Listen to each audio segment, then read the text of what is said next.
I started talking about the corruption on the Attawapiskat Indian Reserve in December of 2011. I told you about their dozens of overpaid bureaucrats and politicians, all for a tiny town of just 1,500 people, just 300 homes. Now, in the past 13 months, and especially over the past week, I've detailed the massive waste and mismanagement and the piles of cash that coexist in that Indian Reserve alongside abject poverty, leaky roofs, and third world style shacks. Seriously, you've got a chief driving a Cadillac Escalade next to people living in tents in minus 30-degree weather. I mean, there's $8.9 million in their stock portfolio. They bought a $96,000 new Zamboni to replace the old Zamboni. $200,000 on gifts last year. $36,000 on a goose hunt. I mean, Chief's boyfriend bills $850 a day, but he hasn't bothered to write a budget. You get my drift. The place is a mess. But until this morning, no one else seemed to care about the mess. The media party played the chief herself as a victim. And when she came to Ottawa with her fake hunger strike, they all played along. Being seen with Theresa Spence at her teepee was the must-do photo op for politicians looking to get in the news and seem deeply caring.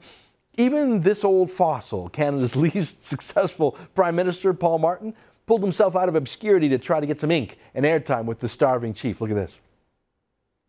I just told her that she really was she'd become really an inspiration for all Canadians.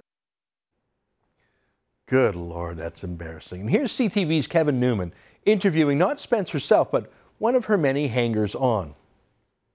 We lit that sacred fire for a reason.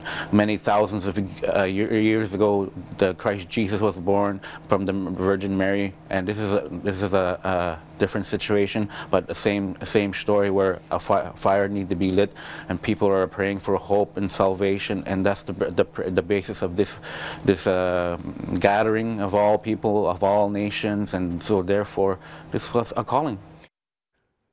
So Kevin Newman, I didn't show him in the screen there, was interviewing what you saw there was a top-notch journalist. I'm Kevin Newman, he's top-notch, of a leading TV news station interviewing the spin doctor of Theresa Spence, not Theresa Spence herself. And instead of answers about spending and accountability, that spin doctor compared Chief Spence to Jesus Christ, didn't he?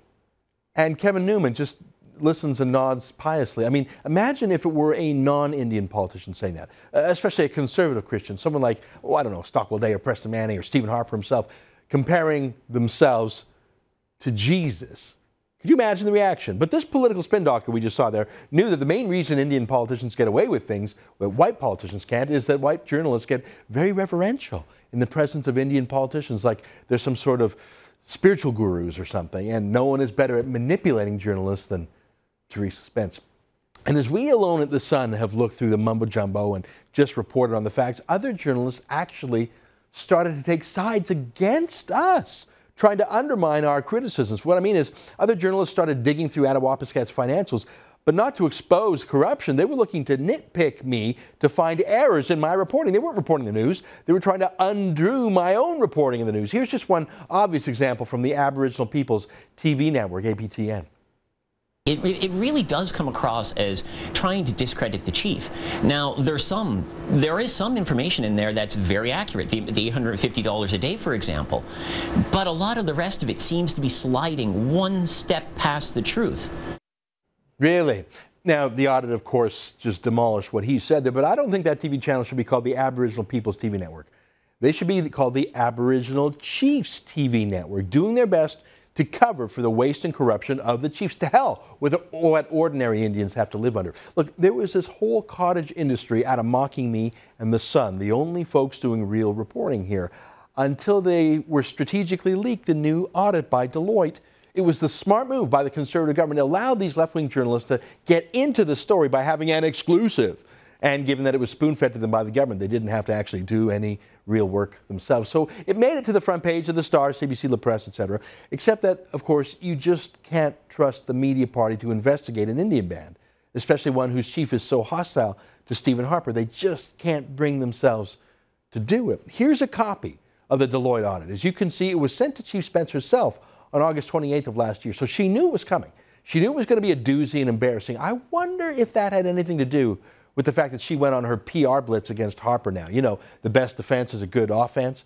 Maybe she thought that if she became the hero of the anti-Harper left, that her corruption would be given a pass. Well, that strategy actually worked well until yesterday, but Then the Star and the CBC and La Presse ran with their audit. But did they tell you everything? Of course they didn't. Here, I will. Now, I didn't go to journalism school. I'm not fancy like that.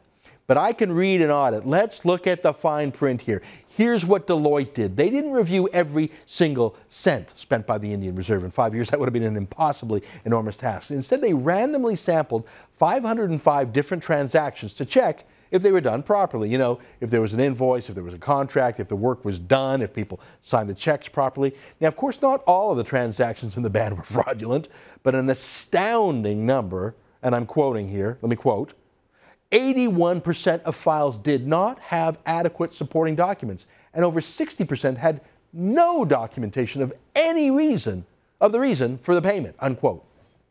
So the vast majority of the money just went out the door, and nobody knows what for. Here's another quote from the Deloitte audit. Quote, there is no evidence of due diligence in the use of public funding, including the use of funds for housing. In our opinion, having over 80% of the selected transactions lacking any proper supporting documentation is inappropriate for any recipient of public funds, unquote. You think? So the government, translation the rest of us, guilty white liberals really, send tens of millions of dollars up there every year to repair leaky roofs and things like that, but it's not being used for that purpose. Oh, I'm shocked. Chief Teresa and her boyfriend, well, they look so trustworthy. Here's more from the Deloitte audit. Quote, the lack of financial management controls to support compliance with the terms and conditions of the agreements is inconsistent with the requirements of the funding agreements with the Government of Canada. We were unable to determine if the funds were spent for their intended purpose, unquote. So let me just be clear. It's not only a moral and political and accounting scandal here. It's a violation of the agreement between the band and the federal government. To get the money from us, the band had to comply with basic governance and accounting. They're not doing that. No wonder they kicked out the independent financial supervisor that Harper sent to the band last year.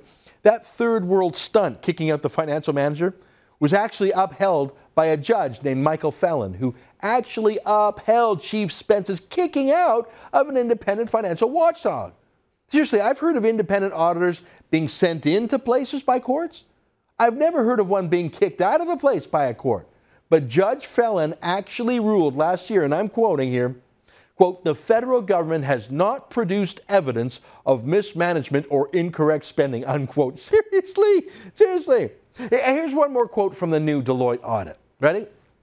Attawapiskat First Nation did not provide us with any job descriptions for individuals who were involved in the financial management of funding agreements with Aboriginal Affairs and Northern Development Canada and Health Canada. So there are people on the payroll up there, but they don't have job descriptions. There are no budgets. There are no minutes of meetings. There are no documents showing why checks were cut. My friends, this is shocking to you and me, but it's normal on Indian reserves. It's been going on for years in Attawapiskat and hundreds of other reserves too.